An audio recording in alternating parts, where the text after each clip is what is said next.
This is a production of Cornell University.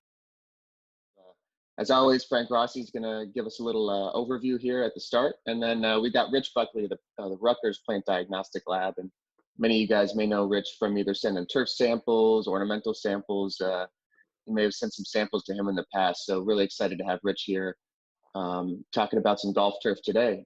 So with that, Frank, let's get started. Great picture here. Yeah, thank you. Yeah. Rich Buckley, my brother from another mother, right? No doubt. Good to see you. You too. Anyway, so let me go through about 5-10 minutes of this. I do not want to waste a minute of Rich's time to talk about all the things I've got on my mind regarding areas that, he's on the front lines of the turf grass epidemics that occur every year. So good. We can call him the Anthony Fauci of the turf grass industry if we get generous later. So listen, here we are still trying to support each other through these challenging times. And I'm sure if, the further south you are in this region, whether you're playing golf or not on your courses, the demand for your time and the inability to watch these sorts of videos that are happening in the middle of the day, webinars in the middle of the day, certainly we sympathize with you. That's why we're recording them and hope you enjoy them later on, and that a picture like this puts a smile on your face. So, I have to pay attention to how much I look at things. I'm the anxious type. So when I see something really positive, I'm always happy to do it. Just love this. If this is the result of what comes out of this thing, I'm not entirely sure that it's a bad thing all around. But big kudos to this golf course superintendent bringing the kids out there and teaching them some of the cool things that we do. All right, with that, a word from a professor in our new global development department here at the College of Ag. We need more connection, not less, more sharing information, more collaboration. And that's why we're bringing guests on all the time, because, I've been around long enough to know I got my ideas about things, and Carl will tell you they're crazy at times. But we validate it by chatting with other people, right? So we need more collaboration for more solutions. You can bet the people who are studying COVID are actively finding a way to communicate with each other on the latest advancements, be them in the corporate world or in the university settings as well. So hopefully this contributes to this solution. If you'd like more information, we're in our 21st year of distributing this fairly wide. Thousands of people read our newsletter that comes out on a weekly basis, and Rich has been a strong part of that over the 20 years we've been doing it. So if you'd like to read more about what's going on, not just listen to the video, but read more, you can sign up for free. And this is this week's issue. Of course, it behooves us always to pay attention to what our major national and local chapters are doing, right? All the chapters are putting information out. Especially pay attention to your chapter resources at this time, and I'll talk to you in a minute of why that is. First off, here's the update compared to last week. I think there's one more state that's allowing golf, or one more state where there's a state order in place, no golf. So this is a big impact of the way you're going to manage it. It's something like 70-something% could play. Now, when you look at real carefully, the NGF just put this out recently. If you look real carefully at who's open and playing, you see that even when states are open, there's this patchwork of who's open and who's closed, right? Like some of these green dots may be state park golf courses. Some of these green dots might be in Onondaga County, right? You can play golf in New York, but you can't in certain counties.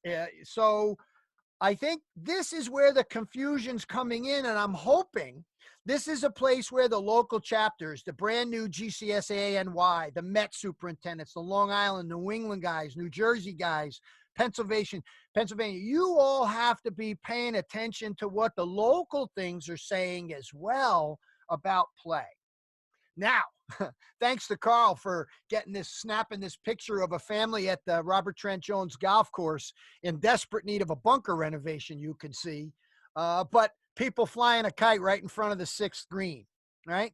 So just because you're closed, there's a great article that this young man in Wisconsin wrote about what's happening. He's putting signs up and people are going out there and, using the golf course for these purposes. It's been a very interesting discussion in the industry about, well, how's golf different than this? It's 4 people playing golf. They're not close. They're not touching anything. Why is this okay and golf is not okay? And I promise you that conversation is not over. But from a growing grass perspective, does this put any traffic on your turf that you have to manage for?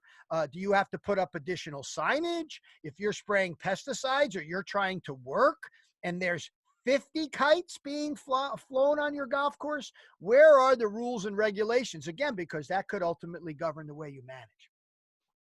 So again, are they playing? Is there traffic?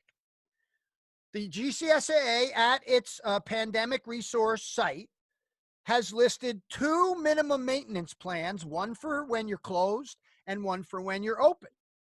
So of all the things that are listed in minimum maintenance, it's basically saying you should be mowing and spraying when you're closed. Right? Now, Rick, we're going to talk in a minute about spraying. That's part of it, right? We talked a little bit about growth and nutrient management up to this point. We don't think there's a lot of things you should be spraying right now. I personally don't. Rich is going to correct me in a minute if I'm wrong.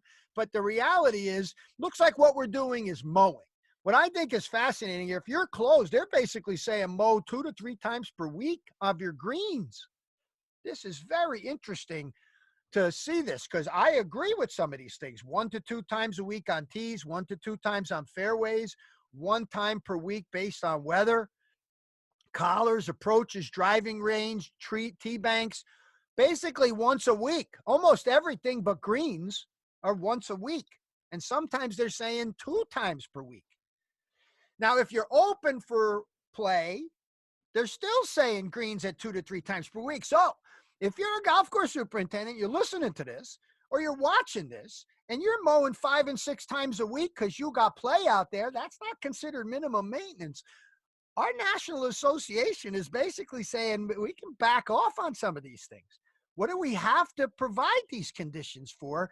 That doesn't feel like minimum maintenance. This, to me, is a bit of a shift from some of the things I said I saw coming out last week.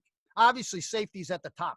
And you can get these resources. It's right there for you on the website. You can click and find them. Now, what's interesting is you get down to the bottom there where the fertility and chemical stuff is. This is not the time to skip these applications. Minimize nitrogen use to slow growth. All on board with that. Use N as your true growth regulator. Clipping yield should be low to facilitate the reduction in mowing. Well, you don't know what your clipping yield is if you're not measuring it. You're estimating it from there. You're not measuring it. Now, I want to say right here, I forgot to put the slide in. Doug Soldat at Wisconsin, University of Wisconsin, has an updated Excel spreadsheet. And then Carl will put the link to it in the chat box that you can find. He put out a new Excel spreadsheet that'll help you just enter your value, and it calculates all the things you need to know about that. But here's what the USGA just put out, and big kudos to Adam Miller and all the agronomists. They're doing a spectacular job in keeping everybody updated on this. But this is a frequently asked question. How high can I raise my mowing heights, green, tees, and fairways without causing issues down the road? Here's what they've said. They said you can go to 3/16. Now, I believe we've said, well, if you're going to keep it at 180, you can almost let it go over 2 before you have to mow it. And what we've talked about with Bill in the past, Bill Kreiser, is that the higher you mow and the less frequently you mow and follow the 1/3 rule, the less growth you will get, right? Could be very interesting playing golf courses mowed at 3/16 of an inch. That's the height of cut it was when I started in this business in the 70s. Now, they end up this really good frequently asked questions section by making a really bold statement here, right? The challenging parts of maintaining golf courses during the pandemic is staying focused on keeping golf course turf healthy rather than focusing on playability. Under normal circumstances, playing conditions and turf health are equally important, but we're in unprecedented times, so the focus needs to be adjusted. And I hope we're all thinking about adjusting that moving forward. Now, let's talk a little data. Soil temperature from last week. Let me get rid of this thing. Soil temperature from last week. And I think you'll see how it's progressed, right? Soil temperature last week, soil temperature this week. And it looks like we're just cracking into the low to mid 50s in the New York metropolitan area, down where Rich is sitting. It could be a solid mid 50s, and we'll talk about what that means in a second. But this is the first piece of data you should be using to begin to govern your minimal maintenance, which will adjust over time. Right? Here's the forecast that we talked about last week from a growing degree day perspective. How much will the growing season advance? And here's this week. Very, very slow progression. A real cool week expected. A real cool week ahead. Very low growing degree day accumulation for much of the Northeast. Even where you are, Rich, we're just not going to see an enormous amount of advancing this coming week. So again, good news for us as we, and especially in the New York metropolitan area, wait this out, the epicenter of this thing, wait this thing out. Having the growing season stay at bay is a real good benefit for us at this time. Now, while we're talking about top growth, I promise you root growth is very, very active at this time. And this is a massive benefit to cutting back mowing frequency. You can allow for roots that you might need later on in the season, either as you're recovering your golf courses or you're simply trying to withstand a drought. The deeper and more prolific that root system is, which will be greater if you're not mowing as much, right? Mowing disrupts that rooting. Energy that's put into having to replace leaf tissue is not used for rooting, right? And for top growth and rooting, we're still below 25% in the growth potential, right? This is the potential for the percent of 100% growth we can get when photosynthesis is maximized in the upper 60s. We're still only at about 25%. So we're not, potentially growing that much. Now let's look at the grasses we deal with in golf courses a little more closely. And Al Turgeon and Joe Vargas did these charts many, many years ago that we've relied on. And I'm sure everybody's learned that's ever taken a seminar with these guys has learned from these things. So here's the way annual bluegrass gets growing. You're getting good root growth now in the spring. We're still well before seed head formation. Now, of course, our thinking has changed a little bit that seed head formation. Let me see if I can do this. Yeah. Seed head formation now, Aaron Patton is starting to say, is maybe occurring at the latter part of the season.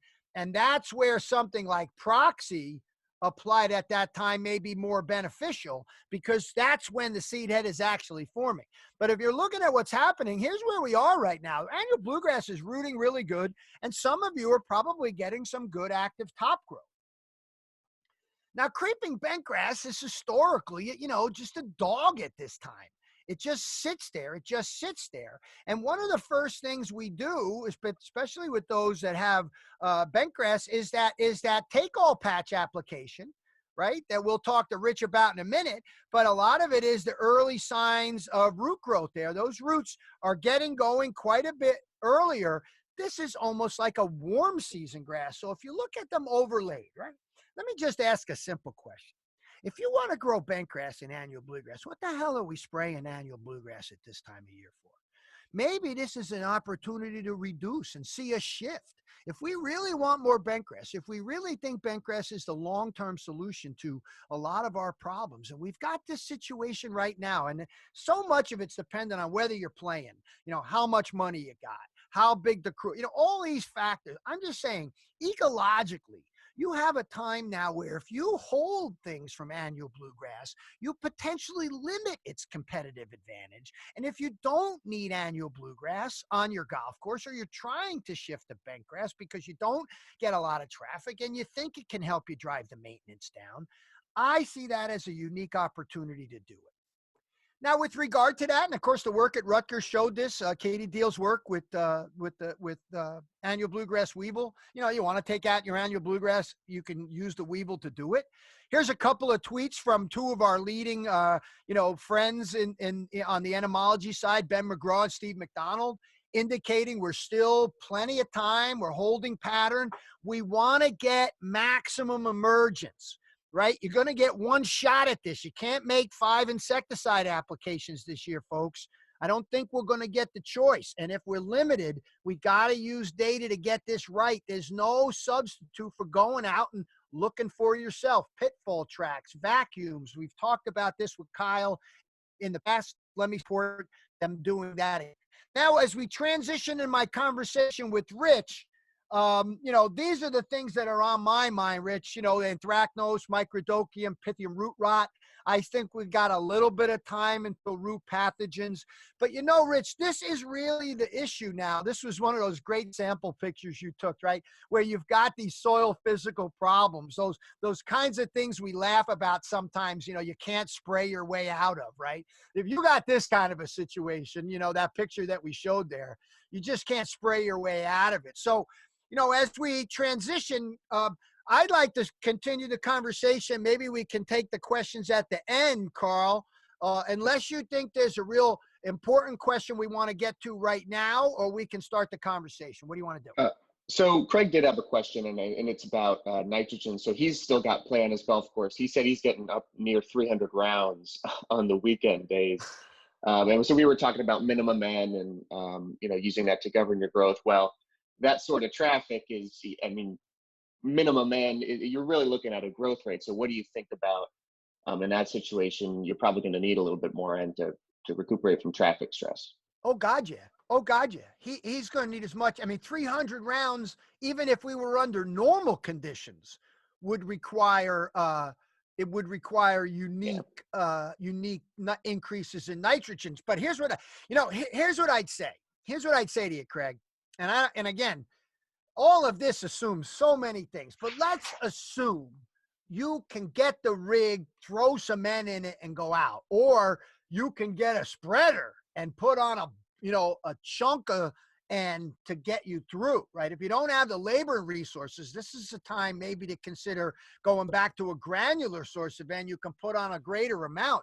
If you're talking about you get good weather, you're talking about 300 rounds a week. You're not going to be able to spray that much N to keep up. I just think first, I don't really have a good answer about growth regulators, but my first thought would be screw them right now. It sounds like you need as much growth as you can get. I think you're going to need it more in the pinch points, right? In the places where traffic gets focused, right? You got an old place there, Van Patten, where it might be an old design and 300 people walking in the same place is going to be a bigger problem now with that much traffic. So those areas are going to need more. I would start by treating those areas first. I would start by going to my high, put something in my tank or get a spreader, go to those areas that have high traffic and start there, and then work yourself back, because you don't want to be feeding areas that aren't getting significantly impacted by the traffic, because then that drives up the need for top dressing and other sorts of things. So I don't know. That seems like a crazy way to handle it, but man, this is crazy time. How the hell did that many golfers social distance? What the hell is the tee time thing there? Good on one hand, good on you for economy, but man, I think Rich has a story about people on Long Island hugging people on the first tee, right? That they wanted to hug the golf course superintendent. Yeah, they're trying to hug the golf course superintendent, and they're congregating in the clubhouse and clapping, and in arguably in Suffolk County the most significant disease outbreak in the world right now. Oh well, but let's keep golfing, fellas. Yeah, social Darwinism. Okay, what about questions, Carl? So that was the only question we got so far, but I'm just running this poll here for asking people, is their golf course open or not? So it's about 60-40, 60% are not open, 40% are still open. So I think that's just a good way to frame this disease conversation. Once we start talking to Rich and asking about certain diseases, maybe things change based on if you have traffic stress or if you don't have traffic stress. Right. So it's about half and half. 60-40, that's half and half. So Rich, here was my question before we took the answer, before we took the questions. There's soil temperatures are coming up. Let's start with lingering diseases. Many people north of the New York metropolitan area still really aren't getting going anywhere. Everybody's putting their first cut on. Some might see Whitea. Some might see some pink snow mold. Some might see some early season anthracnose. On the whole, do any of those worry you at that time that would warrant significant intervention? And how much have you seen? Let's start with that. How much has come into the lab so far? All right. Well, the lab submissions are slow. Guys who are worrying about being closed and staffing and that sort of stuff aren't worried about sending samples. We have seen some microdochium, the 45-degree rainy 2-3 days of rain drives that disease really nicely. So we've seen a little bit of that. We've seen some rings. Now, we call brown ring patch or Whitea, Wadia. I think it's yellow patch, actually, because the brown ring patch has a higher temperature threshold. Minimum, you need 50 degrees. And in a lab, it grows at its fastest rate at 77. So I'm thinking what we're looking at with the rings is yellow patch was a more 40 to 60 degree range. So again, in those 45, 50 degree rainy periods, you're seeing yellow rings. You probably get microdochium, probably get a little yellow patch. And, could be how worried? Okay, so how worried are you? I mean, you get samples all over the place. Guys send you their spray records, and obviously this year maybe the spray records are going to look a lot lighter early on. I know that there is this pressure to keep up, because for 50-50, if you're not open, you're hoping at some point you're going to be open. It's not knowing what the target is. If you're not open, and there's not going to be any golfers for the foreseeable future, what's the chances we can just grow out of some of these things? Pretty high. Pretty high. Yeah. One, yellow patch doesn't really do any damage long term, right? Microdochium is going to flare up and turn off as soon as the weather changes. Brown ring patch has the potential to go into the warmer weather and cause you damage, so there's a little bit more concern there. Minimalism is a good thing at this point. I saw the recommendation, maintain a bi-weekly spray schedule. And I thought, if you're going to spray, you can get 28 days, right now. So. Okay. So that's okay. So that was primarily foliar things, but don't people get a little squirrely if they get anthracnose early? What do we know about this early season anthracnose that might worry you? Well, I think if you're seeing it now, I'm convinced that it's overwintering infections from last fall. Largely because what I see is a lot of disease in the plugs, and it's still too damn cold to get that much fungal activity. The low temperature range is kind of gray, but it's somewhere around 60 degrees. Okay. And so we're not there. And the soil temperature, we're just not there yet for it. So there's no way that could be infection from this year. I don't think so. We're always qualifying these things. Yeah, of course.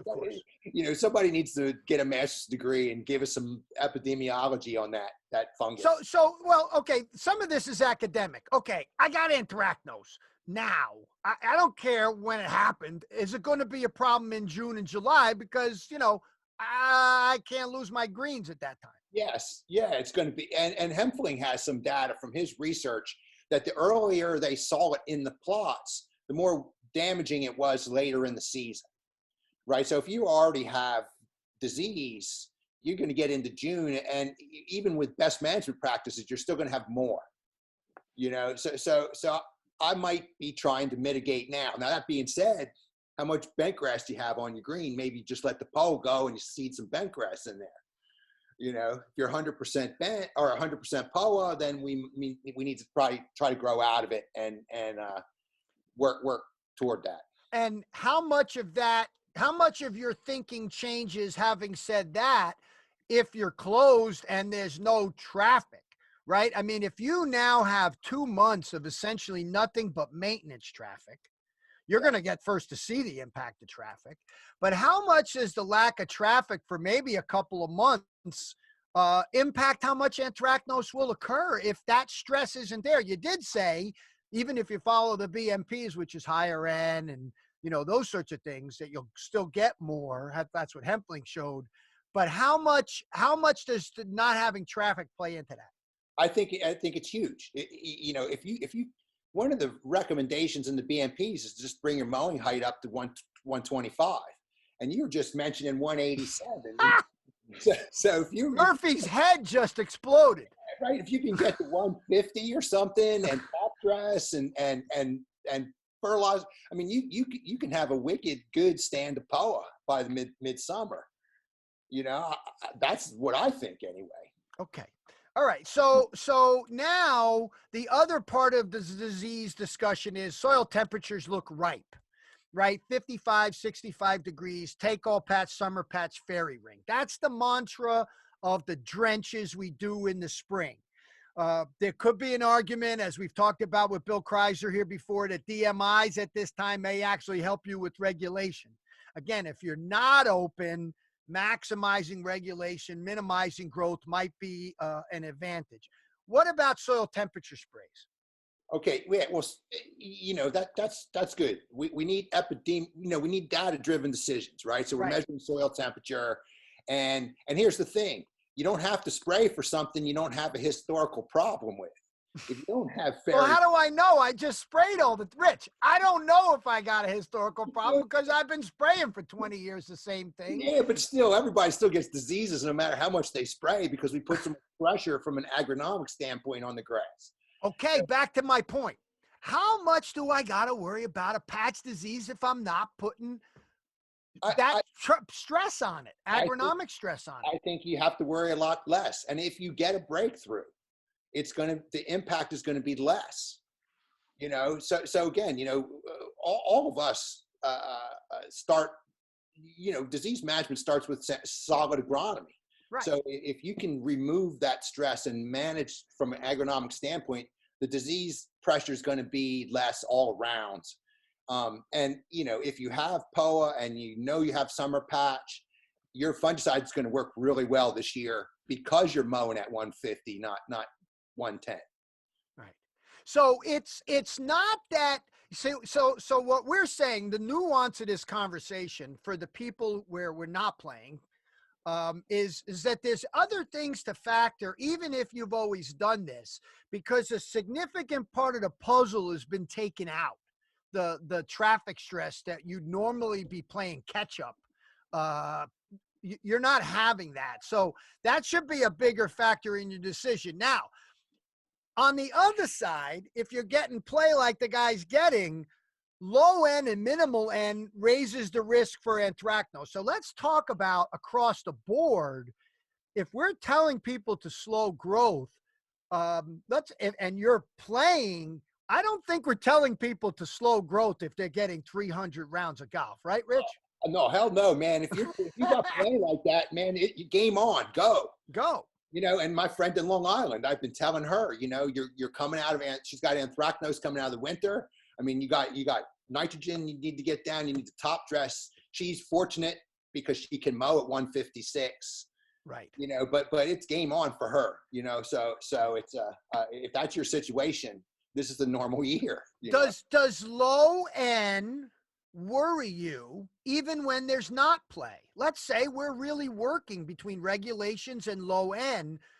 Do we think we're going to get more anthracnose because we're purposely not pushing growth, or again, not pushing it with mowing and play is going to be the other factor? Yeah, that's a good question. I don't know. I guess that remains to be seen.